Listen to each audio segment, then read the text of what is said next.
I'm 85 years old. Most mornings now, I wake up before the sun. Not because I want to, but because sleep doesn't stay with me the way it used to. And when I lie there in the dark, listening to the house breathe, there's one thought that comes back again and again. Life was shorter than I ever allowed myself to believe. I'm not saying that from a place of drama. I'm saying it as a fact. The kind of fact that only settles in when there isn't much time left to argue with it. I didn't sit down to tell this story because I need understanding or forgiveness. Most of the people connected to these memories aren't here anymore. I'm telling it because I'm near the end of my road, and I finally see the shape of my life clearly. And I know there are people listening who still think time is generous. At 85, you don't imagine the future. You inventory the past. You measure your days by what's left, not by what's possible. The calendar doesn't scare me. What stays with me are the small moments I treated like they would always repeat themselves. They didn't. When I was younger, I thought people who talked about regret were exaggerating. I thought they just hadn't tried hard enough, or that they were sentimental. I believed regret came from big mistakes, crimes, failures, wasted talent. That's not where it comes from. It comes from delay. It comes from telling yourself you'll get to it later. From assuming the people you love will always be available. From believing your health, your energy, and your chances will renew themselves automatically. They don't. I grew up in a time where duty was praised more than presence. You worked. You provided. You didn't complain. I wasn't raised to talk about feelings. I was raised to handle things. So that's what I did. I got a job in my early 20s. Nothing glamorous. Steady work. Long hours. I told myself I was building something. I married young. We had plans. We had energy. We had the kind of confidence that only comes from not yet being tested by time. In those early years, I didn't feel like I was choosing work over people. I felt like I was choosing responsibility. I thought love could wait because love was secure. The job felt urgent. The bills were real. The future needed preparing for. So I stayed late. I missed dinners. I came home tired and quiet. I told myself I'd make it up later. Later became a habit. My wife would talk to me about her day and I'd half listen, my mind still stuck at work. I didn't mean to dismiss her. I just thought there would be more chances, more evenings, more conversations. I didn't realize those ordinary talks were the relationship. I remember one night clearly. I had promised to come home early. She made something special. I called to say I'd be late. Again. She said it was fine. Her voice was calm. That should have worried me, but I took it as permission. By the time I got home, the food was cold. She had already eaten. We sat across from each other in silence. I told myself this was just a phase, a busy season. Life, I thought, was long. Our children came along. I loved them. I really did. But love isn't just affection. It's attention. And attention requires time. I went to their school events when I could. I missed more than I attended. I told myself they wouldn't remember. Kids are resilient, I thought. They know I'm working for them. What I didn't understand was that they weren't measuring my intentions. They were measuring my presence.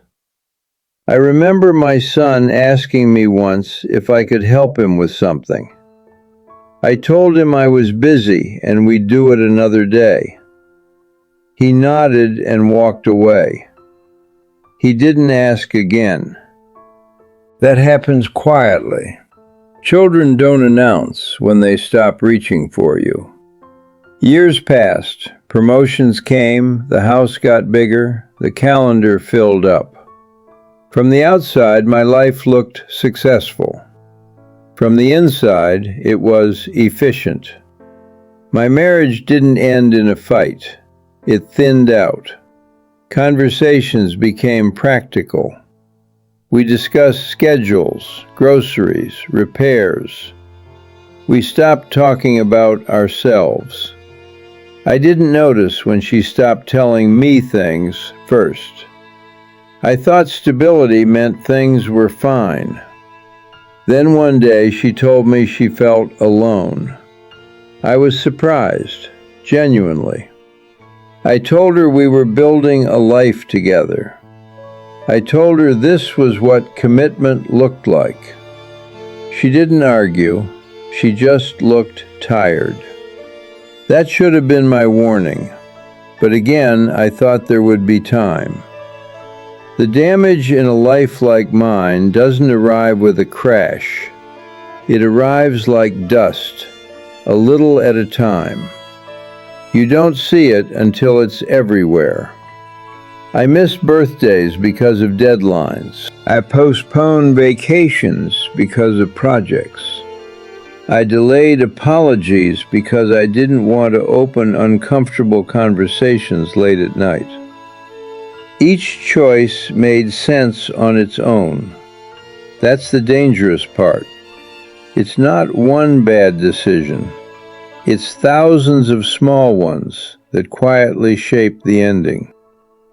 The turning point came later than it should have. It always does. My wife got sick. Not suddenly, slowly. Doctor visits, tests, waiting rooms. I started leaving work early then. I told myself I was finally prioritizing what mattered. But the truth is, I was reacting, not choosing. We sat in hospitals together. Long hours. Silence broken by machines. I wanted to talk then, to say things I had stored away. But the words felt awkward, out of practice.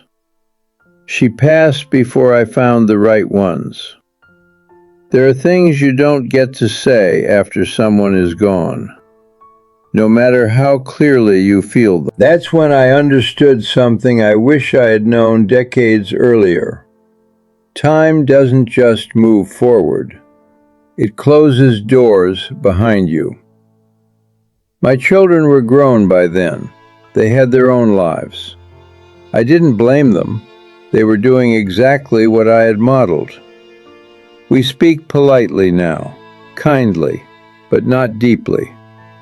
There's history there, and space.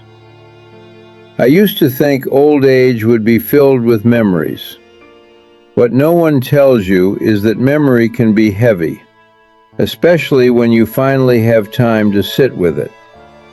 I walk through rooms now and see where life used to happen. I remember laughter that doesn't echo anymore. I remember being needed.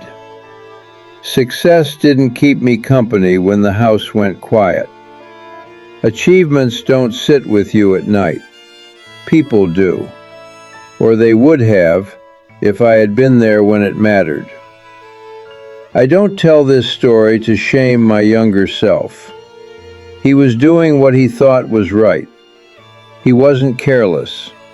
He was busy. He was convinced there would be more chances. That belief cost him everything that mattered most. If you're listening to this and you're younger, I won't tell you what to do. I don't believe in lectures anymore. But I will tell you what I learned too late. Life feels long when you're inside it. From here, it's shockingly brief. The people you love won't always be available. Not because they don't care, but because time changes everyone's position. The moments you postpone don't wait for you. Presence isn't something you catch up on.